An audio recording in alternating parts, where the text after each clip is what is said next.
আজ গোপালের জন্মদিন।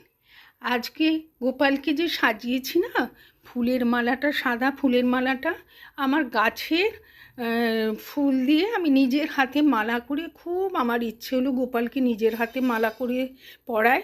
সেই ফুলটা দিয়ে আমি মালা করলাম। এছাড়া আমি গোপালকে, ছোট্ট সোনা গোপাল তো, জন্মদিন তো একবারই বছরে আসে, সেই জন্য আমি তার ফেভারিট খাবার তালখি, তালের বড়া, 5 রকমের ভাজা, সুজি, লুচি, তারপরে 5 রকমের ফল, মিষ্টি সমস্ত করে গোপালকে দিলাম।